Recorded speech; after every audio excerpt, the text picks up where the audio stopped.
You've heard the Titanic was called unsinkable, but what if I told you that belief wasn't born on her maiden voyage at all, but from another ship's lucky escape? Earlier collisions gave the illusion these new liners could shrug off almost anything, and that false confidence gave Titanic a dangerous reputation before she had even left port. Think of it like trusting a car's brakes just because they worked once after a near miss. That mindset mattered. It shaped decisions, speed, and risk. So why did people in 1912 feel so certain nothing could bring Titanic down? The story of the unsinkable ship really began with Titanic's older sister. Before Titanic ever left port, the Olympic had already taken a hammer blow that seemed to prove these massive liners were invulnerable. She collided with a Royal Navy warship, her side torn open, water flooding in, and yet she didn't go down. Olympic managed to limp back to dock under her own power. To builders and passengers alike, that survival looked like proof. If a collision with a warship could be brushed off, surely Titanic, bigger and newer, could withstand anything the ocean threw at her. What few wanted to admit was that it was luck, not indestructibility, that saved her. The public chose to see Olympic's escape as confirmation of strength, and in doing so, they planted a dangerous myth in their own minds. These ships couldn't sink. That accident became more than a footnote, it became a selling point. Papers ran headlines that praised engineering brilliance. Travelers repeated the story with a mix of awe and pride, as if buying a ticket meant riding in a fortress rather than a passenger ship. Diagrams of watertight compartments, shared in advertisements and brochures, only fed the myth. To the average person, the labeled bulkheads looked like absolute barriers that no flood could cross. What those diagrams didn't show were the design limits, compartments that sealed only to a certain height, or bulkheads that could not stop water from spilling over if too many were breached. Olympic's scrape should have been a warning about those limits. Instead, it became a bedtime story of safety.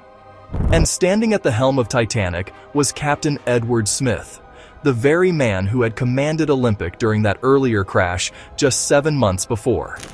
With first-hand experience of how her sister had survived dramatic damage, it's easy to imagine how that memory carried over into his decisions. Confidence, calm, and maybe a touch of complacency. The voyage across the Atlantic was run at high speed. Prestige mattered, yes, but so did the practical rhythm of transatlantic crossings. Captains often pushed fast in the early stages of a voyage, so they would have something in hand later in case thick fog forced them to slow down. Smith should have slowed when ice was reported ahead, but history suggests he instead held speed, trusting both the ship and his sense that such hulks could absorb punishment. Imagine driving a car you know has faulty brakes. You slam them once, somehow escape disaster, and walk away unharmed. Do you then decide the brakes must really be fine? That was the trap. Olympic survival turned a damaged hull into supposed proof of unbreakable strength, a misplaced confidence that convinced many there was no need to respect the ocean's limits. Old seamen had lived by different logic.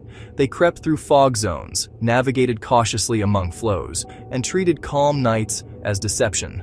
Smooth seas at night weren't safety. They were a curtain across hidden threats.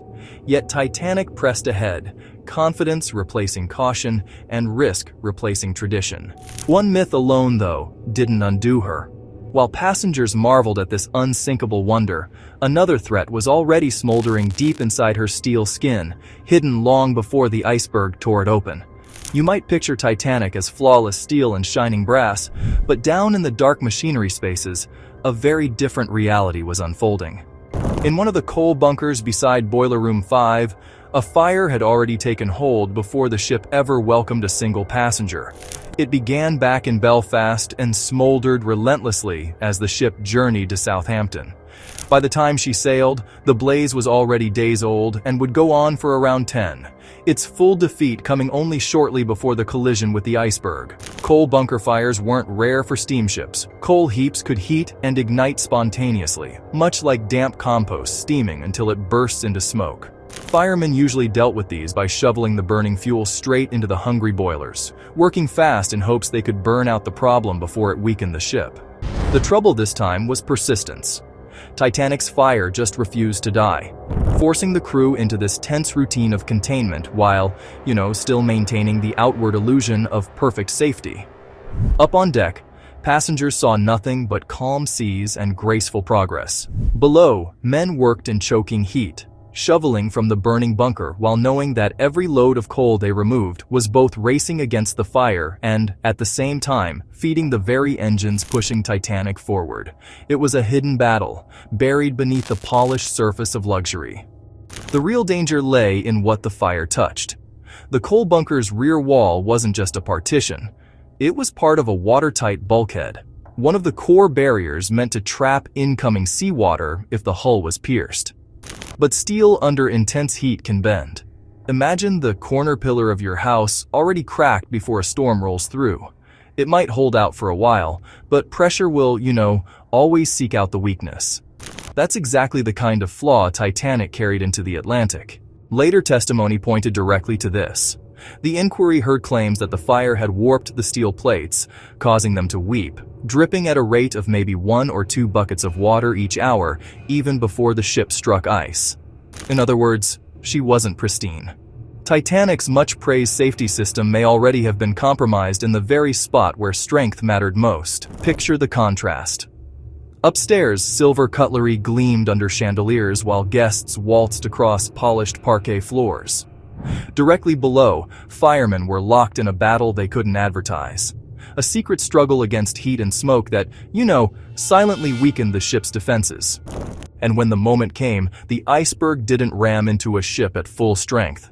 It struck one already internally weakened, carrying scars from a fire too stubborn to die.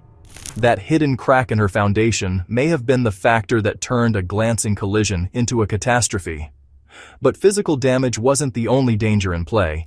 Even as the hull suffered below deck, choices made above it would prove just as critical. And, some of the most decisive warnings were ignored.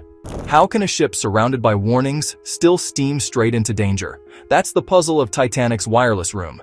Messages were everywhere, but plenty of them fell through cracks in the chain of command. It wasn't the absence of information, but the breakdown in how it reached people who could act. And in hours when every minute mattered, that silence turned fatal. One overlooked detail was the special MSG code, short for Master Service Gram. Any message tagged that way was meant to go right to the captain, bypassing normal traffic. On Titanic, one ice report that should have carried this priority went down in the log without the MSG heading. Stripped of its urgency, it looked like an ordinary entry in a pile, not a blaring alarm. It's like, slipping a court summons into a stack of store coupons. You might notice it eventually, but too late to help. Meanwhile, the two wireless operators had their hands full with what the job really meant for most passengers' personal telegrams. The set connected them not just to nearby ships, but also to land stations across the Atlantic. They spent the evening working Cape Race, a Newfoundland station more than 400 miles away, relaying messages from wealthy travelers hoping their notes would be on someone's breakfast table the next morning. So when a nearby ship, the Californian, only 10 miles off, cut across with a blunt warning that ice lay directly ahead, its signal blasted so loud it overwhelmed Titanic's headphones. The reply was sharp and dismissive. "Keep out, old man, I'm busy." Stung, the Californian's operator powered down his set and went to bed. That single decision left Titanic moving blind into the ice field, with no one else awake to repeat the warning. Technology back then relied on pencils, patience, and the discipline of human ears. There were no automated repeaters, no radar sweep, and definitely no loud alarms flashing on the bridge. Safety could live or die on whether a wireless man stayed at his desk or, just shut off the spark for the night. Out on deck, the final line of defense was the crow's nest. Two men stood watch, eyes straining through the dark. Binoculars might have given them an edge, but, the key to the cabinet had been left behind in port. Naked eyesight was all they had. The sea and sky blended together in eerie calm, with stars mirrored on a glassy surface. Icebergs could hang in front of them as dark mirages, or worse, as so-called blackbergs, solid ice so smooth it swallowed light instead of glinting. That night's air also created a peculiar mirage strip, a haze band that blurred the horizon line. Against that trick of nature, spotting danger was almost impossible. And still, they did see it, just not soon enough. By the time the pale shape loomed into view, they had only 37 seconds to react. The wheel spun hard to port, engines were ordered in reverse, and the ship began her slow, lumbering turn. But that sidestep, ironically, made everything worse. Many experts now believe a direct head-on strike could have smashed one or two forward compartments but left the rest watertight.